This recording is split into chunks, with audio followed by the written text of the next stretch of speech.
নিহার ভাইয়া আমায় ধাক্কা দিয়ে বিছানার উপর ফেলে দিলেন। তারপর ওড়নাটা এক টানে খুলে ছুঁড়ে ফেলে দিলেন দূরে। আমি বললাম, ভাইয়া আপনার পায়ে পড়ি, কিন্তু কাজ হলো না। আমি নিজেকে তার কাছ থেকে ছাড়িয়ে নিতে আপ্রাণ চেষ্টা করছি, কিন্তু জিম করে রড বানিয়ে রাখে তার দুই বাহুর আকর থেকে আমি কিছুতেই মুক্ত হতে পারছি না।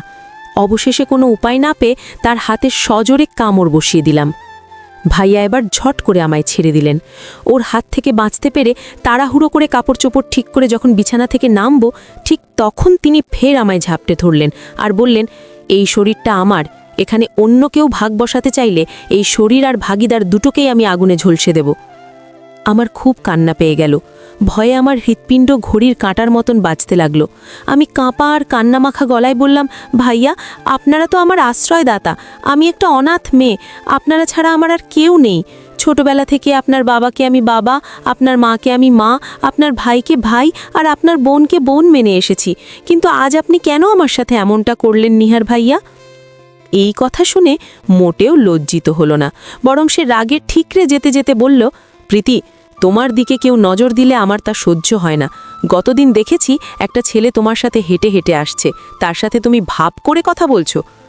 ও তো আমার বন্ধু অভিরূপ, ওর সাথে আমার ভালো সম্পর্ক, খুব ভালো ছেলে, ওর সাথে ভালো সম্পর্ক না। নিহার ভাইয়া ঠাস করে আমার গালে একটা চড় বসিয়ে দিলেন। আমার মাথাটা তখন ভন ভন করে ঘুরতে লাগলো।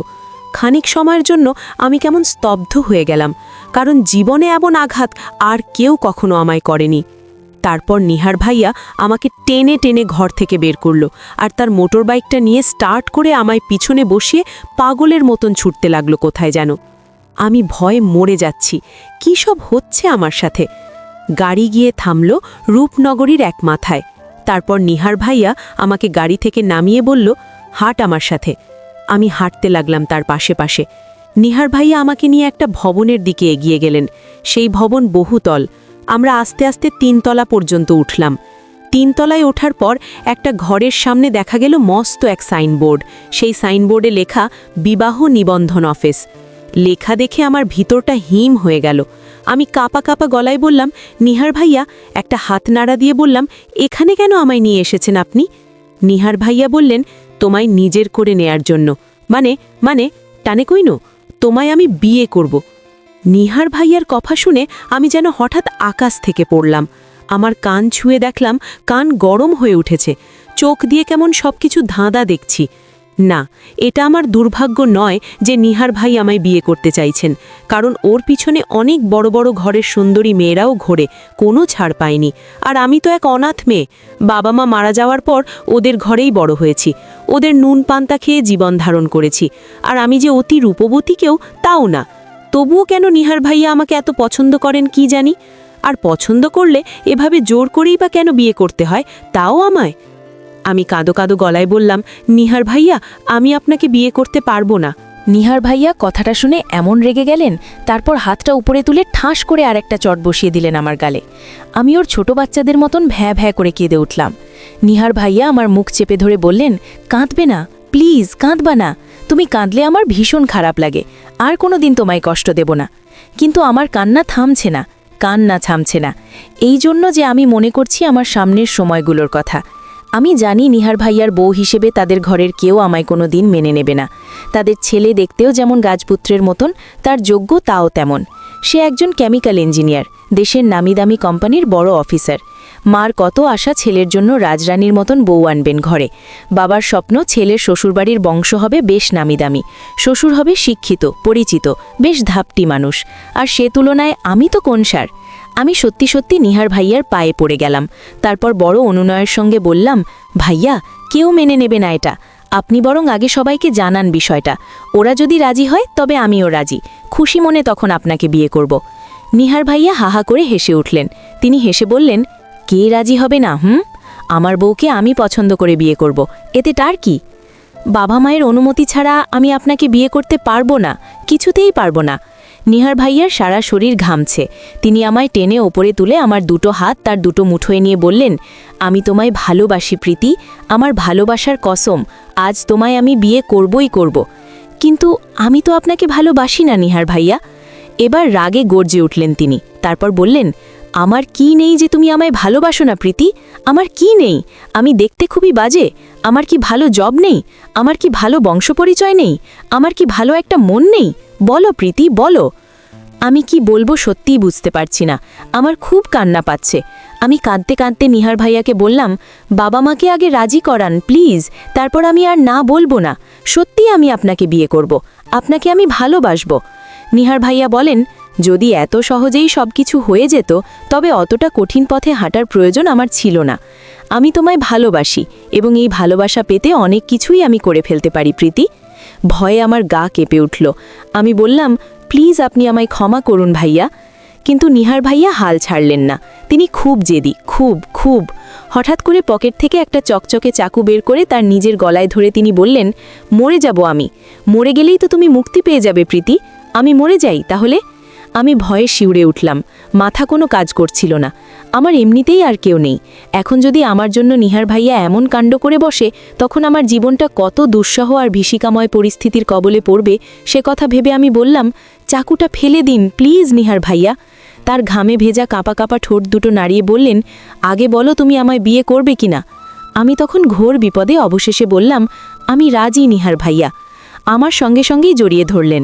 ওরে আমার গুলগুলি, এতক্ষণে রাজি হয়েছে? আমি বললাম, নিহার ভাইয়া আমার কিন্তু ভীষণ ভয় করছে। নিহার ভাইয়া আমার ঠোঁটে আঙুল ঠেকিয়ে বললেন, নিহার ভাইয়া নয়, শুধু নিহার। আমার লজ্জা করে বলে আমি মুখ লুকিয়ে ফেললাম নিহারের বুকে।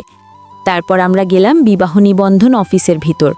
ওখানে কত রকম যে ঝামেলা, সাক্ষী, কাগজপত্র, আরও কত কিছু যে লাগে। বিয়ের কাজ শেষ হতে হতে সন্ধ্যা হয়ে গেল।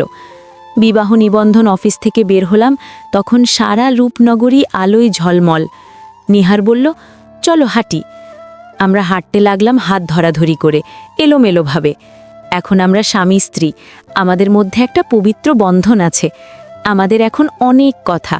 সত্যি কিন্তু ভয় হচ্ছিল এই কথা ভেবে যে আসলে আমরা হেঁটে হেঁটে যাচ্ছি কোথায়। আমি নিহারের হাতটা খানিকটা শক্ত করে ধরে বললাম, নিহার, আমরা কোথায় যাচ্ছি? নিহার খানিক সময় চুপ থেকে বলল, যেদিকে দু চোখ যায় সেদিকে। বাসায় ফেরবে না? না। নিহার তার পকেট থেকে একটা সিগারেট বের করে ঠোঁটে নিয়ে ধরালো। তারপর সেই সিগারেটের ধোঁয়া বাতাসে ছেড়ে দিয়ে বলল, আমরা হাঁটব জনম জনম, এভাবে হাত ধরাধরি করেই হাঁটব। বিয়ে করেছি কি এভাবে হাঁটার জন্য? হ্যাঁ, আমাদের ফুলসজ্জা হবে না, তাও হাঁটতে হাঁটতেই। এই কথা বলে আমায় জড়িয়ে ধরে চুমু খেলো নিহার। তারপর বলল, ফুলসজ্জা হয়ে গেছে সত্যি। ওর পাগলাটে আচরণগুলো অনেক মজার, অনেক ভালো লাগার। কিন্তু আমার খুব কষ্ট হচ্ছিল এই কথা ভেবে যে পৃথিবী অতটা সহজ নয়, আর এভাবে হেঁটে হেঁটে আমাদের একটা জন্মও শেষ হয়ে যাবে না। আমি বললাম, নিহার, তুমি না বলেছিলে তোমার বউ তুমি চয়েস করবে, এতে কারোর কিছু বলার নেই? এখন কেন বাহানা করছো বাসায় যেতে? প্রীতি, তুমি তো আর বাচ্চা মেয়ে না, অনেক বড় হয়ে গিয়েছ, বিয়েও করেছ, দুদিন পর বাচ্চা কাচ্চার মাও হবে। সুতরাং এটা তোমার বোঝা উচিত যে এভাবে হঠাৎ করে তোমায় বিয়ে করে ঘরে ফেরলে তোমার আমার কারোরই রক্ষা থাকবে না। এটা তো আমি আগেই অনেকবার বলেছিলাম তোমায়। তুমিই তো নিজের গলায় চাকু ধরে ভয় দেখিয়ে আমাকে রাজি করিয়েছ। আমি জানতাম এমন কিছুই হবে। তুমি আমার দুর্বলতার সুযোগ নিয়েই এটা করেছ। আমি তো অনাথ, আমার তো কেউ নেই। আমার চোখ ভিজে উঠল জলে। আমি সত্যি সত্যি কেঁদে উঠলাম। নিহার আমায় কাছে টেনে নিয়ে চোখ দুটো তার হাত দিয়ে মুছে দিতে দিতে বলল, আজ কি কাঁদতে আছে প্রীতি? আজ না আমাদের বিয়ে, এর নাম বিয়ে। আমি এবার ওর থেকে হাতটা ছাড়িয়ে রাস্তার পাশে একটা গাছের গোড়ায় গিয়ে বসলাম। নিহারও আমার পাশে গিয়ে বসল। অনেকক্ষণ দুজন চুপচাপ থাকার পর নিহার বলল, আসলে আমার মাথা কাজ করছিল না প্রীতি। আমি তোমায় ভালোবাসায় তখন বুঁদ হয়ে গিয়েছিলাম। আমার মনে হয়েছিল যে করেই তোমায় পেতেই হবে। তখন অত কিছু ভাবিনি, কিন্তু এখন ভাবছি যে এভাবে দুজন মিলে বাসায় যাওয়াটা কতটুকু ভয়ানক হবে। আমি কথা বললাম না। নিহার আমার হাত ধরার চেষ্টা করল, কিন্তু আমি হাত ছাড়িয়ে নিলাম। নিহার এবার আমার সামনে গিয়ে দাঁড়িয়ে নিজের কান দুটো ধরে বলল, সরি, আমি অতটা বুঝিনি আগে, কিন্তু সত্যি হলো তোমায় আমি যেভাবেই হোক ভালো রাখব। কিভাবে ভালো রাখবে? রাস্তায় না বাসায়? ভালোবাসায়।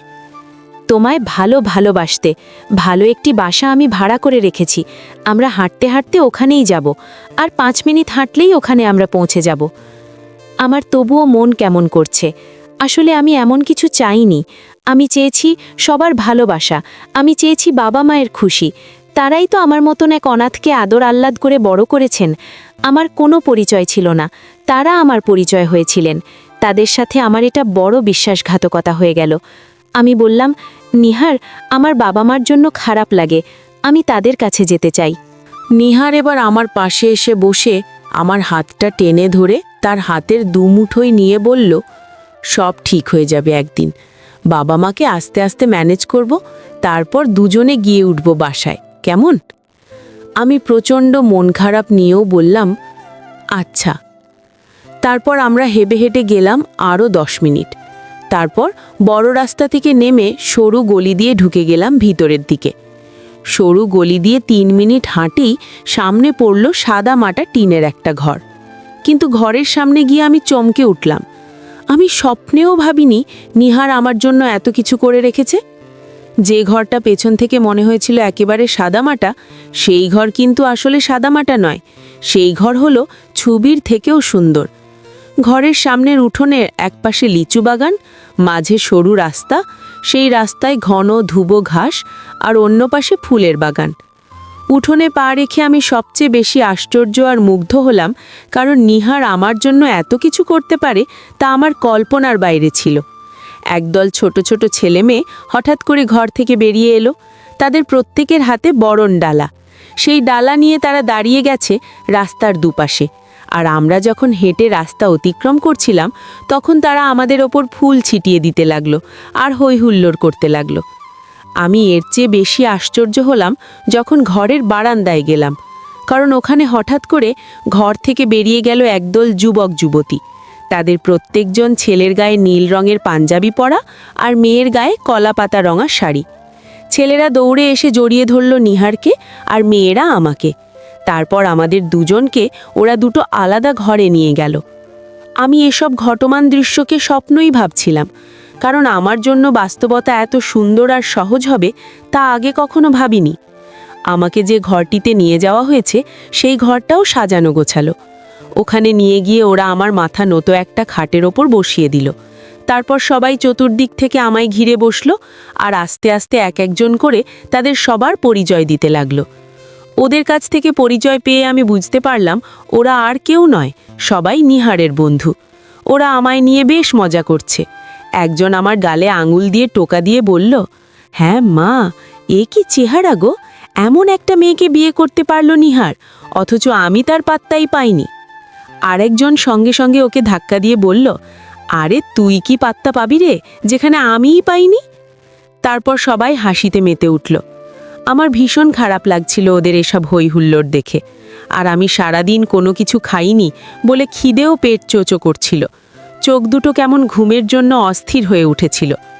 তখন একজন আমার কাছে এসে আমার একটা হাত ধরে বলল, নিহার আমার ভাইয়ের মতন, আমরা একসাথেই পড়াশুনো করেছি, কিন্তু আমাদের সম্পর্ক ছিল ভাই বোনেরই। তোমার দেখছি এখানে খুব আনইজি লাগছে। আনইজি লাগার কারণ হলো তুমি ওদের কাউকে চেনো না, অথচ ওরা সবাই তোমার সাথে মজা করছে। আসলে ওরা সবাই নিহারের বন্ধু। তুমি ওদের নিজের বন্ধু ভাবতে পারো, তখন আর তোমার খারাপ লাগবে না। আমি লজ্জা কাটিয়ে বললাম, আপু, আমার খুব ঘুম পাচ্ছে, আমি ঘুমাতে চাই। কথাটা শুনে ফেলল পাশের একটি মেয়ে। সেই মেয়ে অদ্ভুতভাবে হেসে উঠে বলল, ভাবি তো দেখছি পুরোই শিশু, বিয়ের দিনও বুঝি সন্ধেবেলায় কোণে ঘুমাতে চায়। সবাই আবার হাসিতে ফেটে পড়ল। খানিক আগে এই বাড়িটি দেখে আমার যতটুকু ভালো লেগেছিল, এখন আমার ঠিক ততটুকুই খারাপ লাগতে লাগলো। নিহার কি ধরনের ছেলে আমি বুঝতেই পারছিলাম না। পালিয়ে বিয়ে করেছে, এই বিয়ের জন্য আবার অত আয়োজনের কি প্রয়োজন? আমার পাশে বসে হাত রাখা নিহারের পাতানো বোন বলল, শোনো, একটি রাতি তো, একটু কষ্ট করো প্লিজ। আমরা তো অনেক কষ্ট করে এত সব আয়োজন করেছি। রাতে অনেক ফাংশন আছে। এরপর তোমায় আর নিহারকে গায়ে হলুদ মাখিয়ে গোসল করানো হবে। তারপর দুজনকেই বরণ করে সাজানো হবে। তারপর দুজনকে বাসর ঘরে দেয়া হবে। অত কিছু শুনে আমার রাগ চড়ে বসেছিল মাথায়। কি অদ্ভুত কাণ্ড! এমন বিয়ের কথা কখনো শুনিনি। নিহার যেমন পাগল, ওর বন্ধুগুলোও ঠিক তাই। রাত 10টায় আমাদের দুজনকেই উঠোনের আলাদা আলাদা জায়গায় দিয়ে গোসল করিয়ে দেয়া হলো। তারপর ঘরে এনে আমায় শাড়ি পরিয়ে দিল। ওরা কি সুন্দর বাহারি শাড়ি। তারপর কানে দুল, হাতে বালা আর পায়ে নূপুর, চোখে কাজল মাখিয়ে দিল। একজন আরেকজনের পায়ে আলতা মাখিয়ে দিল। তারপর একজন আমার মুখের সামনে এসে ধরল আয়না। আয়নার কাছে তাকিয়ে আমি বড় অবাক হয়ে গিয়েছি, কারণ নিজেকেই আমি চিনতে পারছি না। এখন চোখের কাজল আর বাহারি রঙা শাড়িতে আমায় এত ভালো লাগবে তা আমি কোনোদিন ভাবিনি। খানিক আগে যে ঘুমানোর জন্য আমার অস্থিরতা ছিল তা ক্রমেই কেটে গেছে। এখন পেটে খিদে ছিল। নিহারের পাতানো বোন প্লেট ভর্তি ফল এনে খেতে দিয়েছে আমায়। আমার ইচ্ছে করছিল প্লেট শুদ্ধ খেয়ে ফেলতে, কিন্তু ওদের সামনে তো আর এমন কিছু করা যায় না। তাই আমি 2টো আপেল মুখে দিয়ে 1 গ্লাস জল খেলাম। ওরা আমায় নিয়ে গেল অন্য একটা ঘরে। সেই ঘর দেখে আমার চোখ কপালে উঠে গেল। এত আলো ঝলমলে ঘর আমি কোনোদিন দেখিনি। ঘরের ভিতরে গিয়ে আরও অবাক হলাম, কারণ ওখানে কোনো খাট পাতা নেই, উঁচু করে ফুলের স্তূপ দিয়ে বানানো বিছানা। নিহারের পাতানো বোন আমায় সেই বিছানার ওপর বসিয়ে দিয়ে বলল, এটা তোমাদের বাসর ঘর। আমি বড় অবাক হয়ে বললাম, এত সুন্দর করে সাজানো ঘর? নিহারের পাতানো বোন তখন মৃদু হেসে বলল, এই ঘরটার তার চেয়েও আমার ভাইয়ের মন আরও সুন্দর। আমি তখন মনে মনে বললাম, সে তো বেশ জানাই আছে, তার মন যে কত সুন্দর। জোর করে যে ছেলে বিয়ের আগে একটা মেয়ের শরীর ছুঁতে পারে, তার সম্মানে হানা দিতে পারে, সে আর কত ভালো হবে। কিন্তু বাস্তব হলো এই যে আমি নিহারকে আগে থেকেই একটু একটু পছন্দ করতাম, যেমন করে রাজমহলের একজন চাকরানিও যুবরাজকে তার জীবনসাথী হিসেবে পাওয়ার জন্য মনে মনে কামনা করে। কিন্তু এটা সে খুব ভালো করেই জানে যে যুবরাজকে সে কোনোদিন পাবে না। নিহারকে নিয়ে আমার ভাবনাগুলো তখন ঠিক এমনই ছিল, কিন্তু অযাচিত সে এমন কিছু করে ফেলবে তা আমি ঘুণাক্ষরেও টের পাইনি। অন্তত সে আমায় একবার সহজ করে বলতে পারত, প্রীতি, আমি তোমাকে ভালোবাসি। তারপর দেখতো আমি তাকে সাড়া দিই কিনা। এবার ভাবলাম, যা হবার তা হয়ে গেছে। কপালের লেখাগুলো মুছে ফেলা মানুষের পক্ষে দুঃসাধ্য। আমি তাকে আমার বর হিসেবেই মেনে নেব। সারা জীবন একসাথে দুজন কাটিয়ে দেব। আজ থেকে আমরা নতুন জীবন শুরু করব, যে জীবনের কোনো অতীত নেই। নিহারের পাতানো বোল আমার বাসর ঘরে রেখে চলে গেল। সে বলল, বসে বসে ওয়েট করো তোমার বরকে, পাঠাচ্ছি। আর শোনো, ঘুমিয়ে টুমিয়ে যেও না, কিন্তু আবার নিহারের আসতে একটু দেরিও হতে পারে। আমি বললাম, আচ্ছা। তারপর আমি বসে বসে নিহারের জন্য অপেক্ষা করতে লাগলাম। নিহারের আসতে সত্যিই দেরি হচ্ছে। আমার মোটেও ভালো লাগছে না এভাবে একা একা বসে থাকতে। নিহার এলো শেষ রাতের দিকে। তখন আমি বসে বসে মিনমিন করে কাঁদছিলাম আর নিজের কপালকে দোষ দিচ্ছিলাম। সে এলো হাতে করে একটা সাদা গোলাপ নিয়ে। সেই গোলাপ আমার হাতে দিয়ে বলল, এই যে তুমি ফুলের স্তূপের ওপর বসলে, এই অতগুলো ফুল কিংবা তোমার হাতে যে সাদা গোলাপটা আমি দিলাম, সেটির কথাই বলো। এই সবগুলো ফুলের থেকে তুমি বেশি সুন্দর আর বেশি পবিত্র। ওর এমন উচ্চ প্রশংসা শোনার পর আমার কান্না মৃদু হাসিতে পরিণত হবে সে আগে থেকেই জানত, তাই সে এমন করেই বলল। নিহার এবার আমার হাত ধরে পাশে বসল আর তার হাতের স্পর্শে মুছে দিল আমার চোখের জল। তারপর বলল, ভালোবাসি। আমি বললাম, চাইবাসো? ভালোবাসলে এভাবে সারা রাত ভর আমায় একা একা বসিয়ে রাখতে? তোমার সাথে আমার কোন ভালোবাসাবাসি নেই। নিহার তখন আমায় ঝাপটে ধরে আমার 2 চোখের পাতায় চুমু খেল। তারপর আমার পিঠে আলতো স্পর্শ করে বলল, ওপরওয়ালা জানে আমি কতটা ভালোবাসি তোমায়। এই তোমার জন্য আমি আমার পরিবার ফেলে রেখে এসেছি। আমি কি বলেছিলাম এসব করতে? তুমি জোর করেই তো সবকিছু করেছ। ভালোবাসার জন্য করেছি, কারণ আমি জানতাম কোনোদিন আমার বাবা মা সহজে তোমায় মেনে নিত না, তাই এই কঠিন পথে আমায় হাঁটতে হলো। কঠিন পথে হেঁটেই বা কী লাভ হলো? বাবা মা তো আর কোনোদিন আমাদের মেনে নেবেন না। নেবে, 100 বার নেবে। নিহার, আমার ভয় করে, যদি কোনোদিন তুমি আমায় একা ছেড়ে চলে যাও, যদি কোনোদিন অস্বীকার করো আমায়। নিহার আমার মাথার ওপর তার হাত রেখে বলল, ভালোবাসার কসম, আমি কোনোদিনও তোমায় ভুলে যাব না, এমনকি মৃত্যু এলেও না। আমরা দুজন শত বিপদের দিনেও একসাথে থাকব। যদি বাবা মা বলে আমায় ছেড়ে দিতে? ধুর বোকা মেয়ে, এসব কেউ বলবে নাকি? আচ্ছা, এখন বাদ দাও তো এসব কথা। ফুলসজ্জার রাতটা এভাবে কেটে যেতে দেওয়া যায় না। তারপর ঘরের সবগুলো রঙিন বাতি নিভে গেল একসাথে। দপ করে ঘরময় ছুটে এলো গাঢ় এবং গভীর আধার। এই সময় হঠাৎ করে বাইরে থেকে ঠকঠক আওয়াজ হলো। কেউ একজন জোরে জোরে নক করছে দরজায়। নিহারের মেজাজ তখন তিরিক হয়ে উঠল। সে বিছানা থেকে উঠে দরজার দিকে এগিয়ে যেতে যেতে বলল, কে ওটা? নিহার দরজা খুলে সামনে দেখে তার পাতানো বোন মিটিমিটি করে হাসছে। নিহার রাগে মুখ লাল করে বলল, বৃন্দা, কি হলো তোর? দরজায় নক করলি কেন? কি সমস্যা? বৃন্দা বলল, কোনো সমস্যা নেই, আমার মন চাইল তাই নক করলাম। তোকে কি আমি বলেছি খোলার জন্য? তুই খুললি কেন দরজা? ফাজলামো করছিস বৃন্দা, এর ফল ভালো হবে না বলছি। বৃন্দা হিহি করে হেসে উঠে বলল, ফাজলামো করার ফল কতটুকু খারাপ হবে? নিহার কোনো কথা বলল না। সে বৃন্দার মুখের ওপর ঠাস করে দরজা আটকে দিল। ওপাশ থেকে বৃন্দা কি একটা যেন বলল, তা আমি শুনতে পাইনি। কিন্তু ওর এমন আচরণ আমার মোটেও পছন্দ হয়নি। বাসর রাতে ভাইকে তার পাতানো বোন এসে ডিস্টার্ব করবে, কেমন কাটা কাটা বলবে, আর তা দেখে এবং শুনে আমি স্বাভাবিক থাকব, তা তো হতে পারে না। এখানে তো কিছু একটা আছেই, নয়তো তার অত বন্ধুবান্ধবী থাকতে এই একটা মেয়ে যে কিনা নিহারের পাতানো বোন, সে এসে এমন উদ্ভট আচরণ কেন করবে? আমি মন খারাপ করে বিছানা থেকে উঠে বসে আছি। নিহার এসে টেবিল থেকে জগ নিয়ে গ্লাসে পানি ঢালল।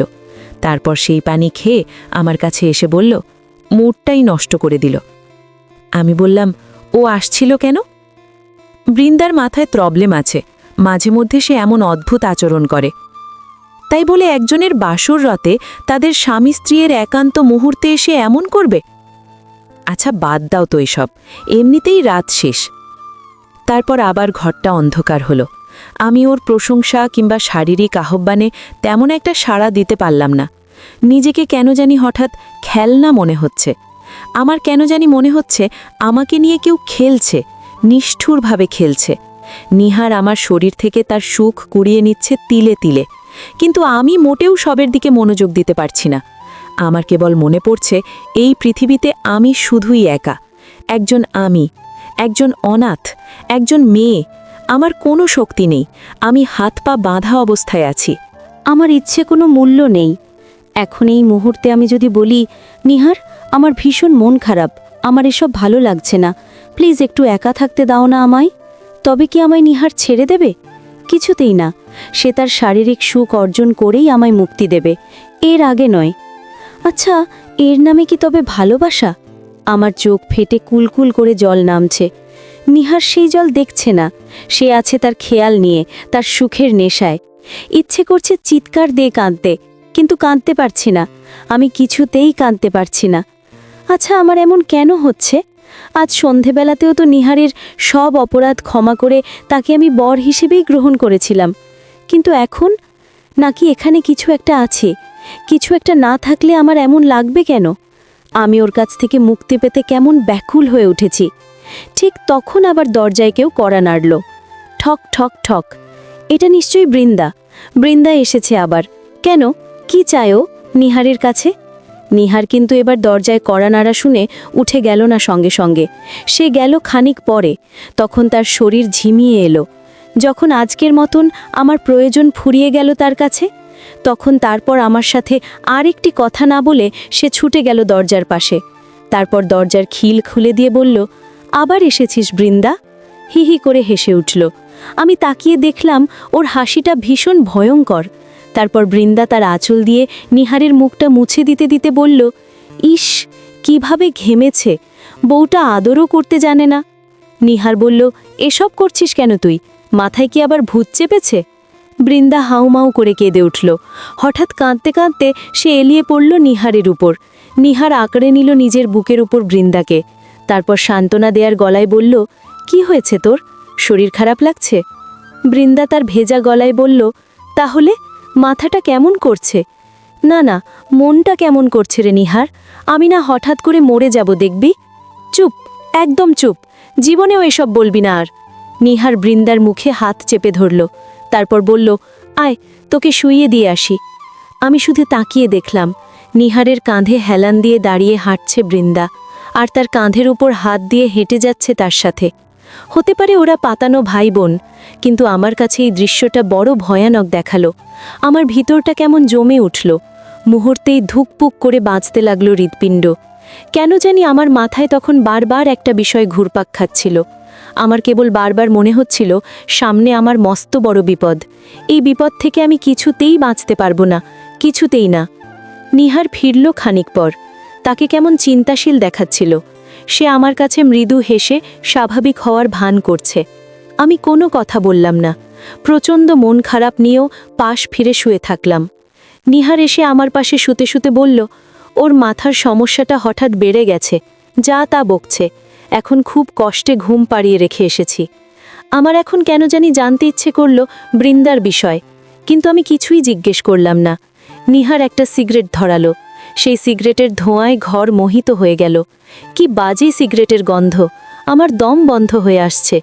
আমার খুব ইচ্ছে করছে ওকে বলি, নিহার, সিগারেটটা বাইরে গিয়ে ধরালে হতো না? কিন্তু সাহস হলো না। নিহার বলল, প্রীতি, একটু ঘুমিয়ে নি আমরা, কেমন? বলে জ্বলন্ত সিগারেট হাতেই চোখ দুটো বুজে ফেলল।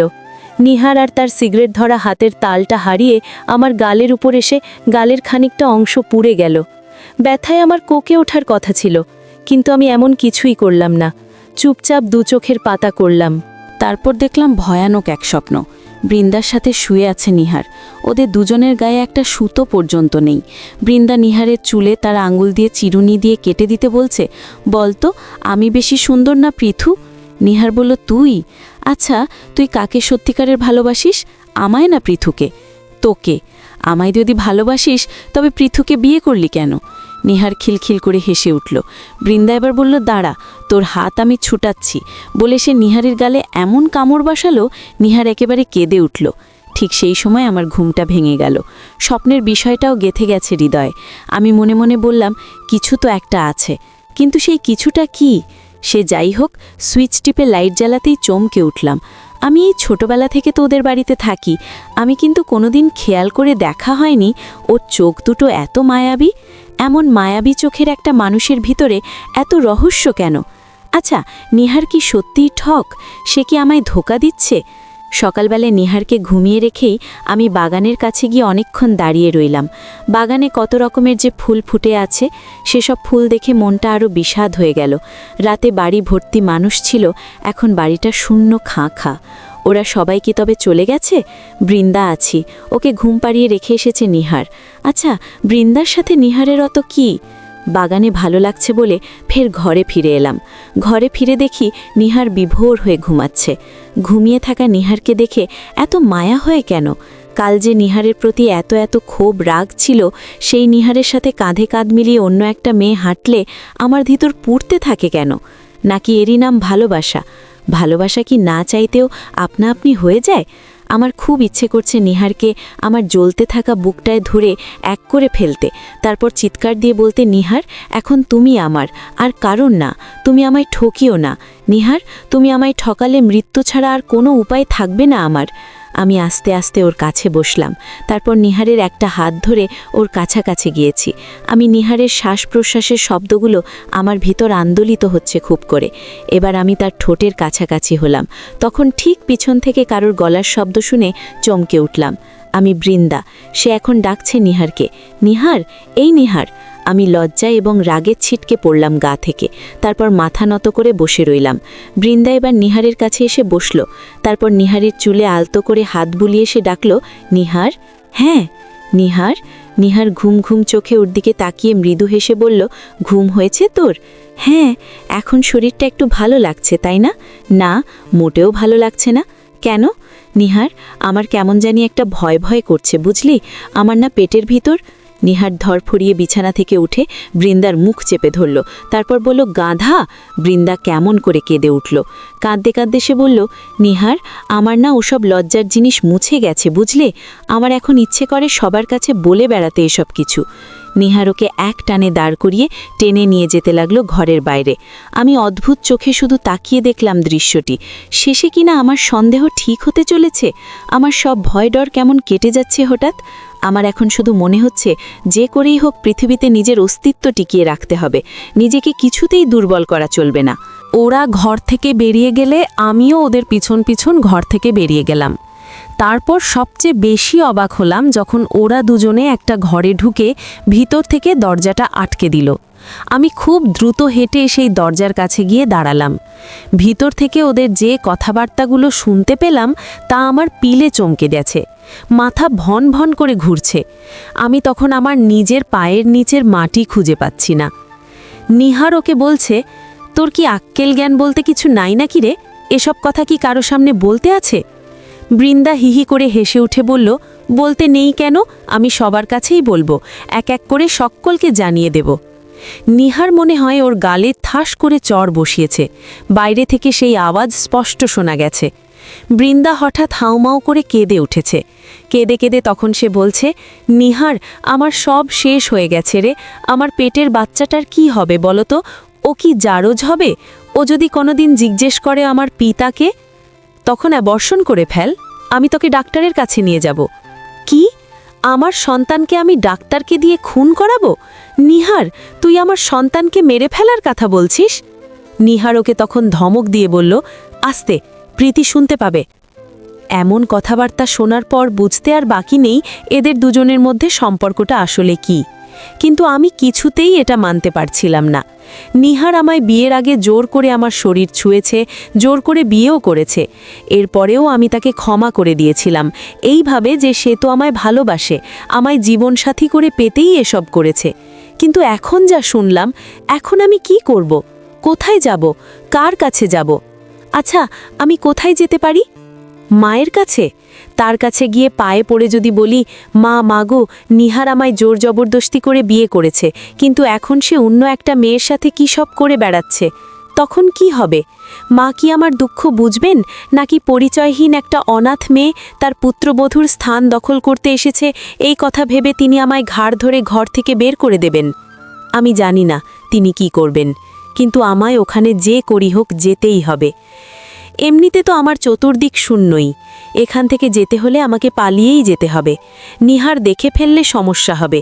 সে কিছুতেই আমাকে এখান থেকে যেতে দেবে না। সে আমায় যেতে দেবে তখন যখন তার উপভোগ শেষ হবে, নয়তো কখনোই যেতে দেবে না, মেরে টেরে ফেলবে। মৃত্যুর কথা শুনে আমার শরীরে কেমন ঘাম দিতে লাগলো। মৃত্যুকে মানুষ একটু ভয় পায় কেন? দিনে আর পালানো সম্ভব হলো না। অনেকবার চেষ্টা করেছি বাগানের চেয়ে দূরে কোথাও যাওয়ার, সাহস হলো না। একবার বাগান ছেড়ে বাড়ির গেট পর্যন্ত চলে গিয়েছিলাম, কিন্তু দেখে ফেলল নিহার। সে বারান্দা থেকে দৌড়ে এলো, আমার কাছে এসে আমার হাতটা ধরে টেনে নিয়ে গেল উঠানের দিকে। আমি ভয়ে মরে যাচ্ছিলাম, না জানি নিহার আমায় কি শাস্তি দেয় পালিয়ে যাওয়ার চেষ্টা করার জন্য। কিন্তু না, নিহার দেখি কিছু বুঝতে পারেনি। সে শুধু বলল, গেটের কাছে কখনো যাবে না। কেন, কি হবে? গেলে গেটের বাইরে সুনিবাস এলাকার খারাপ ছেলেরা থাকে, ওদের কাজই হলো সুন্দরী মেয়ে খোঁজা। সুন্দরী মেয়ে খুঁজে ফেলে ওরা টিজ করে। আমায় বলতে ইচ্ছে করছিল, তুমিও তো সুন্দরী মেয়ে পেলে জোর করে তার শরীরে ঝাঁপিয়ে পড়ো, মেয়েদের বোন বানিয়ে তাদের পেটে বাচ্চা পয়দা করো। কিন্তু সাহসের অভাবে কিচ্ছু বলতে পারলাম না। আমি মনে মনে ঠিক করলাম, শুধু রাতে পালাবো। নিহার ঘুমিয়ে গেলেই আমি পালিয়ে যাব। সন্ধেবেলায় হরহর করে বমি করতে শুরু করল বৃন্দা। নিহার তখন আমার পাশে বসে গুনগুন করে গান গাইছিল। বমির আওয়াজ শুনে সে বসা থেকে উঠে দ্রুত যখন বের হয়ে যাবে, আমি তখন নিহারের হাতটা ধরে ফেললাম। নিহার সঙ্গে সঙ্গে হ্যাঁচকা টানে আমার হাত ছাড়িয়ে চলে গেল বৃন্দার কাছে। আমি তার পিছন পিছন গেলাম। সে আমাকে আসতে দেখে বলল, প্রীতি, তুমি বৃন্দার নাভিটায় চেপে ধরো, আমি লেবু পাতা নিয়ে আসছি। ওর কথা শুনে আমার মাথায় আগুন ধরে গেল। মেয়েটার সাথে ফস্তি নষ্টি করে সে আমাকে গিয়ে এখন নাভি ধরে বমি ফেরাবো? কিছুতেই না। আমি পিছন থেকে বললাম, নিহার, তুমি কি ভেবেছ আমায় যা বলবে আমি গাধার মতন শুনবো? নিহার লেবু গাছটার দিকে যেতে যেতে বলল, এখন এসব বলার সময় না প্রীতি, বৃন্দার খুব কষ্ট হচ্ছে, প্লিজ তুমি ওর কাছে যাও। আমি হেসে উঠলাম, তখন কষ্ট? অন্যকে কষ্ট দিলে নিজেকেও কষ্ট পেতে হবে, নোংরা মেয়ে। বৃন্দা তখনও হরহর করে বমি করেই যাচ্ছে। ওর চোখ মুখ কেমন লাল লাল হয়ে উঠেছে। ওর খুব কষ্ট হচ্ছে, কিন্তু আমি দূরে দাঁড়িয়েই রইলাম। নিহার নিজেই লেবু পাতা নিয়ে দৌড়ে এলো বৃন্দার কাছে। সে এসে এক হাতে বৃন্দার নাকের কাছে লেবু পাতাগুলো কচলাতে শুরু করলো, আর অন্য হাতে চেপে ধরল বৃন্দার নাভিটায়। দৃশ্যটা দেখে আমার মেজাজ আরও চড়ে গেল। আমি ওখানে দাঁড়িয়ে চিৎকার করে বললাম, বেশ রোম্যান্টিক দৃশ্য, আহা, এমন দৃশ্য সিনেমাতেও দেখা যায় না। বৃন্দার খেয়াল আমার কথার দিকে নেই।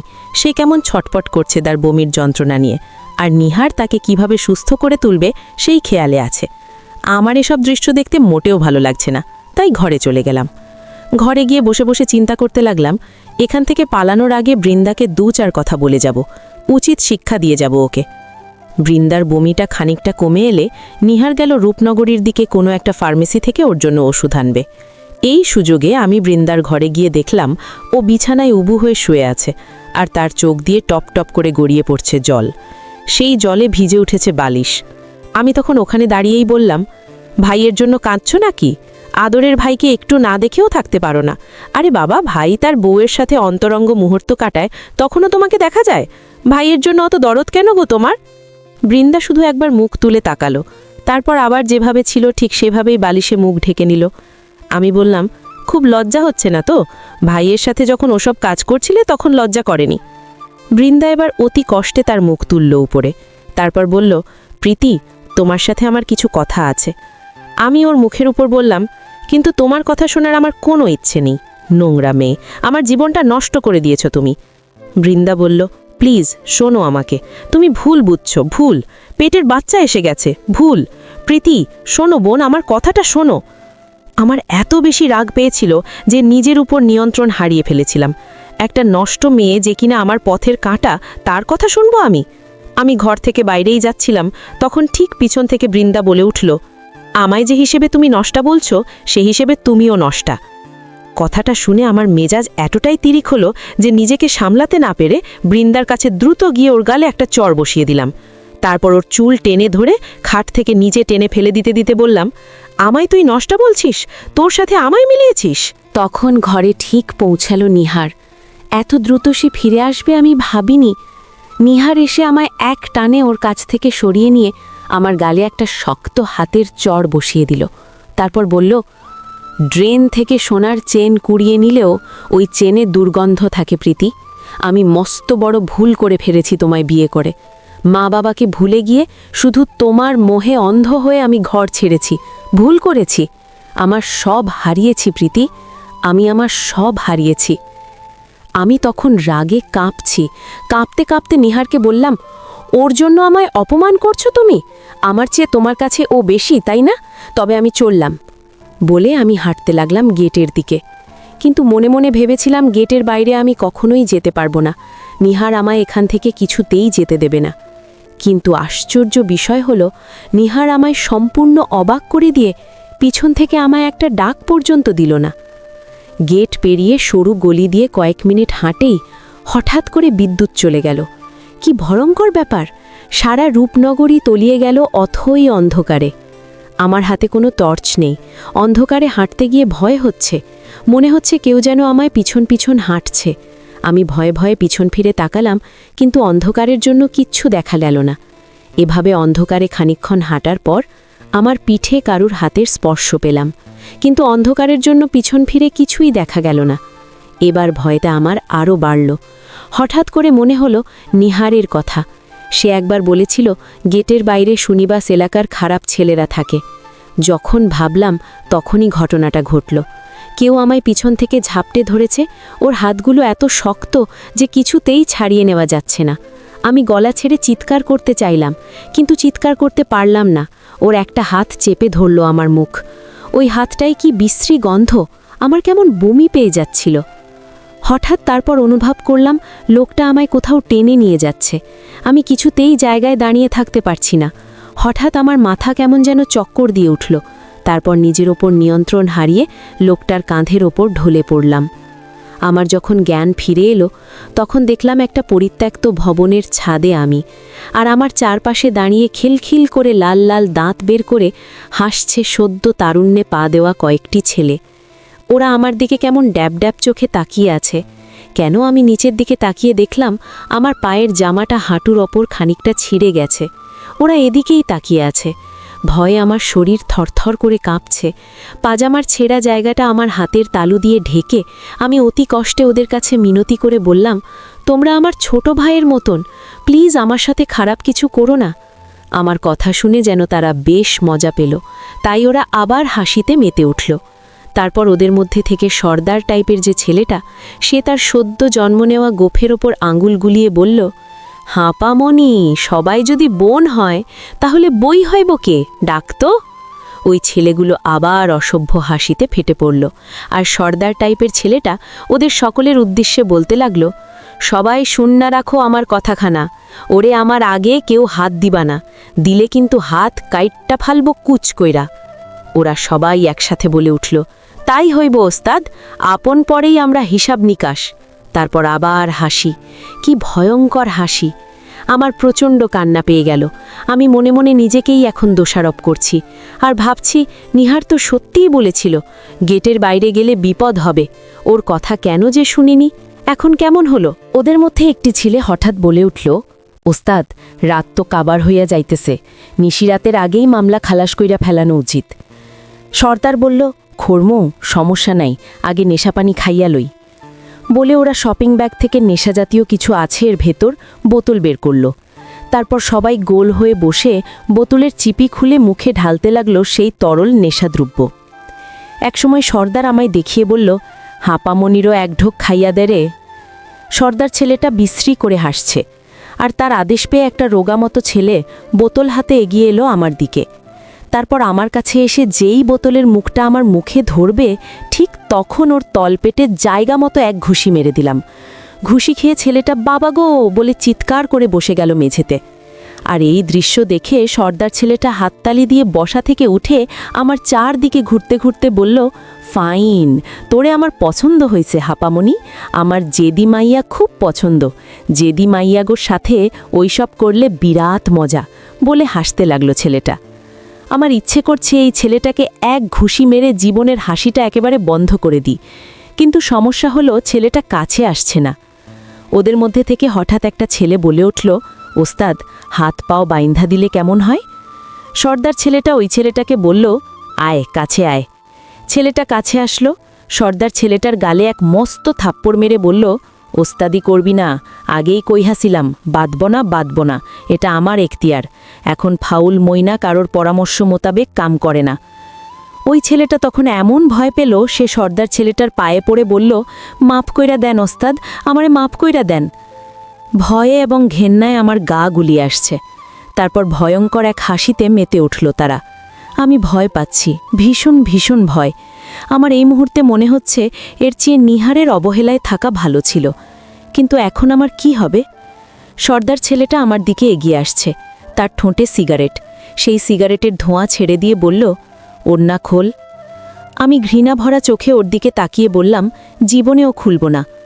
আমার এমন জবাব শুনে ছেলেটার মাথা ধরে গেল। সে সঙ্গে সঙ্গে সিগারেটটা ফেলে দিয়ে দ্রুত পায়ে হেঁটে এলো আমার কাছে। তারপর আমার কাছে এসে সর্দার ছেলেটা আমার ওড়নায় হাত দিতেই পিঁপড়ার কামড়ের অসহ্য যন্ত্রণায় চিৎকার করে উঠল। আর ঠিক এই মুহূর্তে ছাদে উঠে এলো 4 জন দীর্ঘদেহী পুরুষ। তাদের মধ্যে একজন আমার পরিচিত, তার নাম নিহার, আমার বর নিহার। ওরা কিভাবে খোঁজ পেল আমি যে এখানে আছি কি জানি। ওরা এসেই প্রথমে সর্দার ছেলেটাকে ধরে ফেলল। মুক্তির আনন্দে তখন আমার চোখে জল এসে গেল, কিন্তু ততক্ষণে একটা বিপত্তিও বেঁধে গেল। এখানে একটা ছেলে পেছন থেকে এসে আমায় জাপটে ধরে ফেলল। তারপর আমার গলায় চাকু ধরে বলল, মাইরা দিমু, কইলাম সর্দার রে ছাইড়া দে সর্দার রে। ওরা আমার দিকে তাকিয়ে অসহায়ের মতন ছেড়ে দিল তারকে। তারপর ওই ছেলেটা আমার ওড়নাটায় হাত দিল।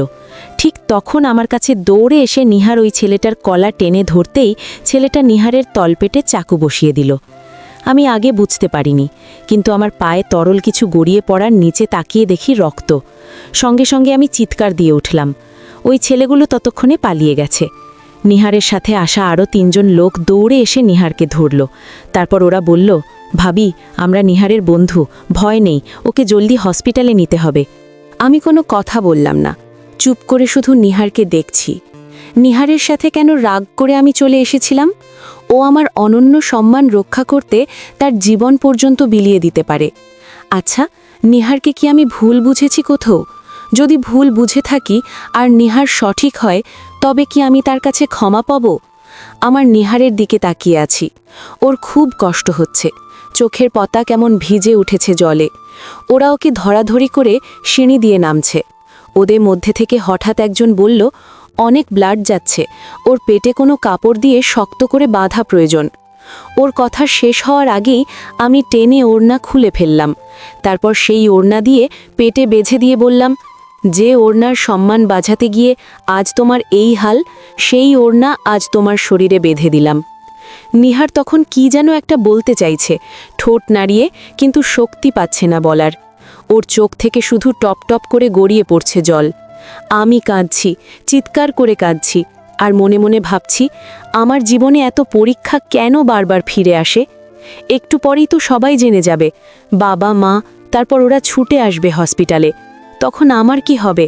ওরা যখন জিজ্ঞেস করবে, তোকে বাঁচিয়েছে আমার ছেলে, তুই কেন পারলি না আমার ছেলেকে বাঁচাতে? তোর জন্য আমার ছেলে জখম হয়েছে, তোকে আমি ছাড়ব না। তখন আমি কি করব? তখন কি বলবো? হসপিটালে নেওয়ার পর ডাক্তার জানালো এমার্জেন্সি কেস, পেশেন্টকে রক্ত দিতে হবে। কিন্তু ওর রক্তের গ্রুপ বি নেগেটিভ। ওর গ্রুপের সাথে আমাদের এর কারোর গ্রুপের মিল নেই। আমি অসহায় মুখে ওর বন্ধুদের বললাম, আপনাদের চেনা জানার মধ্যে কেউ এমন নেই যার সাথে ওর ব্লাডের গ্রুপের মিল আছে? দুজন সরাসরি না বলল। একজন খানিক সময় চুপ থেকে গিয়ে কি যেন চিন্তা করে বলল, আছে, বৃন্দার সাথে ওর ব্লাড গ্রুপের মিল আছে। আমার এই মুহূর্তে এসব কিছু ভাবার সময় নেই। বৃন্দার সাথে নিহারের সম্পর্ক কি? আমি নিহারের বন্ধুকে অনুনয় করে বললাম, প্লিজ ওকে নিয়ে আসুন না ভাইয়া, প্লিজ। নিহারের বন্ধুটি সঙ্গে সঙ্গে দৌড়ে বড় রাস্তাটার দিকে গেল। আমি ওর চলে যাওয়ার দিকে এক দৃষ্টিতে তাকিয়ে রইলাম। ডাক্তার বারবার তাগিদা দিচ্ছে, খুব দ্রুত রক্ত দিতে না পারলে পেশেন্ট মারা যেতে পারে। শুনে কান্নায় ভেঙে পড়লাম। নিহারের বন্ধু এখনও ফিরছে না বৃন্দাকে নিয়ে। বৃন্দা কি তবে গা ধরে বসে আছে? ও কি আসবে না? বৃন্দা যদি না আসে, নিহারের কি হবে? নিহার, নিহার বলে চিৎকার করে কেঁদে উঠলাম আমি। বাবা মা এসে গেছেন। কার কাছে জানি তারা খবর পেয়েছেন। বাবা এখানে ওখানে খোঁজ নিচ্ছেন রক্ত ম্যানেজ করতে, আর মা চিৎকার করে কাঁদছেন। তিনি কেমন পাগলের মতন হয়ে গেছেন। জোর করেই চলে যেতে চাইছেন অপারেশন থিয়েটারে, কিন্তু ডাক্তাররা তাকে যেতে দিচ্ছেন না। নিহারের এক বন্ধু মাকে টেনে নিয়ে এলেন বারান্দায়। মা বলল, নিহার, আমার নিহারের কি হবে? ওর বন্ধুটি বলল, ব্লাড ম্যানেজ হলে সব ঠিক হয়ে যাবে। ব্লাড ম্যানেজ হবে মানে? বৃন্দা কোথায়? মার মুখে বৃন্দা নাম শুনে আমি অবাক হলাম। তবে কি মা ও বৃন্দার ব্যাপারে সব কিছু জানেন? ওর বন্ধুটি বলল, আন্টি, শুভ্র বৃন্দাকে আনতে গেছে, এখনও ফিরছে না। মা তখন একটা দীর্ঘশ্বাস ছাড়লেন। তারপর আমার দিকে এগিয়ে এসে ডাকলেন, প্রীতি। আমি মার দিকে তাকালাম।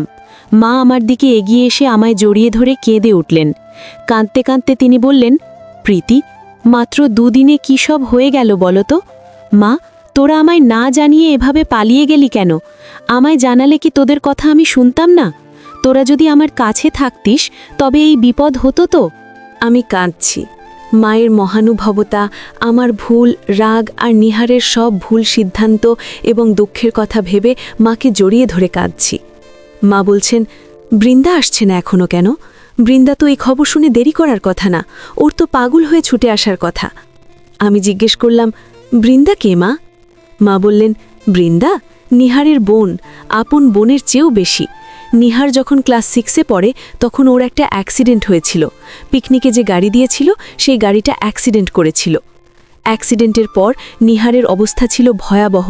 তখন তার ব্লাডের প্রয়োজন হলো। ব্লাড কোথাও পাওয়া যাচ্ছিল না, কারণ নিহারের ব্লাডের সাথে মিল ছিল না কারোর ব্লাড গ্রুপ। বৃন্দা তখন জানালো তার মায়ের সাথে নিহারের ব্লাড গ্রুপের মিল আছে, আর সে নিজে আহত হওয়া সত্ত্বেও আমাকে নিয়ে তার বাসায় ছুটে গেল, আর তার মাকে গিয়ে বলল, আমার সাথে এক্ষুনি হসপিটালে চলো মা, আমার ভাইটা মরে যাচ্ছে। তার মা তখন জিজ্ঞেস শেষ পর্যন্ত করল না, কে তোমার ভাই? পরনে যে কাপড় ছিল সেই কাপড় পরেই তিনি আমাদের সাথে হসপিটালে গিয়ে নিহারকে ব্লাড দিয়েছিলেন, আর সেদিন থেকেই তারা রক্তের বন্ধনে আবদ্ধ হয়েছিল। নিহার আর বৃন্দার মধ্যে গড়ে উঠেছিল ভাই বোনের এক সুন্দর সম্পর্ক। আমি মায়ের কথা শুনে চুপ হয়ে রইলাম। আমার কেন জানি মনে হচ্ছে কোথাও একটা বড় ধরনের ভুল করে ফেলেছি। আমি কিন্তু এই ভুল শুধরানোর উপায় কি? শুভ্র ফিরছে না। বাবা শক্ত সামর্থ্যবান মানুষ, তাকে কোনোদিন আমি কাঁদতে দেখিনি, কিন্তু আজ তিনি হসপিটালের বারান্দায় ধুলোবালির উপর বসে হাউমাউ করে কাঁদছেন। তার সাথে বসে কান্নায় গলা মিলিয়েছেন মা আর নিহারের ছোট বোন রুম্পা। এই মুহূর্তে কি করব আমি বুঝতে পারছি না। মন প্রাণ দিয়ে ওপরওয়ালাকে ডেকে যাচ্ছি। হঠাৎ নিহারের এক বন্ধু বলল, ব্লাড ম্যানেজ হয়েছে। বাবা বসা থেকে লাফিয়ে উঠে বললেন, কিভাবে হয়েছে? শুভ্র পাঠিয়েছে। বৃন্দা প্রেগনেন্ট, তাই তার ব্লাড এখানকার ডাক্তাররা নেবেন না, ঝামেলা হবে। বৃন্দা তাই ছোটোখাটো একটা প্রাইভেট ক্লিনিকে গিয়ে তার ব্লাড প্যাক করে দিয়েছে। কিন্তু মা কেমন যেন মন মরা হয়ে উঠলেন। তিনি নিহারের বন্ধুকে জিজ্ঞেস করলেন, বৃন্দার কি বিয়ে হয়ে গিয়েছে? আন্টি, সেসব কথা পরে বলা যাবে না, এক্ষুনি বলো, আমি এক্ষুনি শুনতে চাই। নিহারের বন্ধু বলল, বৃন্দা একটি ছেলেকে ভালোবাসত, কিন্তু তার বাবা মা এটা কিছুতেই মেনে নেননি, তাই সে গোপনে তার বাবা মাকে না জানিয়ে ছেলেটিকে বিয়ে করেছিল। সেই ছেলের সাথে তার 5 মাস বৈবাহিক সম্পর্ক রাখার পর হঠাৎ ছেলেটি উধাও হয়ে গেছে। পরে খবর নিয়ে জানা গেছে এই ছেলে ঠগ ছিল, সে আরও অনেক মেয়ের সাথেই এমন করেছে। এখন সেই ছেলে আছে ইংল্যান্ডে। কথাটা শুনে মায়ের চোখ থেকে টুকটুক করে ফোঁটা জল এসে গড়িয়ে পড়ল তার গালের উপর, আর আমার চোখ থেকেও অঝরে জল পড়ছে। আহারে, এমন একটা দুঃখী মেয়ের ব্যাপারে আমি কি নোংরা ধারণা পোষণ করেছিলাম মনে মনে, আর তাকে কি অপমানটাই না আমি করেছিলাম। মা নিহারের বন্ধুটিকে জিজ্ঞেস করলেন, বৃন্দার বাবা মা কি এই ব্যাপারে সবকিছু জেনে গেছে? নিহারের বন্ধু বলল, জেনে গেছে বলেই তো তাকে ঘাড় ধাক্কা দিয়ে বাড়ি থেকে বের করে দিয়েছে। বৃন্দা এতদিন নিহারের আশ্রয় ছিল। মা তখন আফসোস করে বলে উঠলেন, আহারে, দুঃখী মেয়ে আমার।